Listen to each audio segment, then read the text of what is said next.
Бөрлі аудандық әкімдігінің қолдауымен Ақсай жастары жастар қоғамдық бірлестігінің ұйымдастыруымен Бөрлі білгірі танымдық интеллектуалдық ойыны ұйымдастырылды.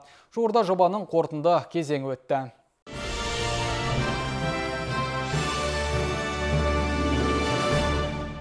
Танымдық ойын қазан айында басталды. Аудан мектептерінен бас-аяғы 48 оқушы қатысып, бақтарын сынады. Жобаның мақсаты әр мектептің талантты оқушыларын анықтап, оларды бір арнаға тоғыстыру. Финалға қазіргі уақытта 6 оқушы шығып отыр. Ойын барысында бізде 15 ойын өтті. Яғни 15 эфирлік түсірілім. Ол түсірілімнің барлығы да Ақсай жастары жастар қоғамдық бірлестігінің YouTube каналына ойындар шығып жатыр. Жалпы финалға шыққан 6 оқушымызда қазір бағалы сыйлықтармен, дипломмен және статуэткамен марапатталатын болады. Бір айдан астам уақыт танымдық ойында 6 оқушы үздік шығып дараланса, барлығынан үздік болған Ақсай қаласы номер 6 мектеп лицейінің оқушысы жеңімпаз атанды. Мен осы жоба туралы сынып жетекшімнен білдім. Ол маған бағыңды сынап көр дегесін қатысуды шештім.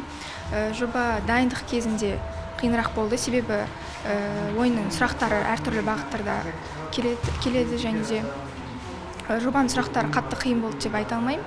Мен үшін орташа деңгейдегі сұрақтар болды. Оқушылардың ата-аналары мен ұстаздары жоба балалардың бос уақытын тиімді өткізуге, одан бөлек үнемі ізденіс үстінде жүріп, білімге деген қызығушылықтарын арттыра түсті деген пікірде.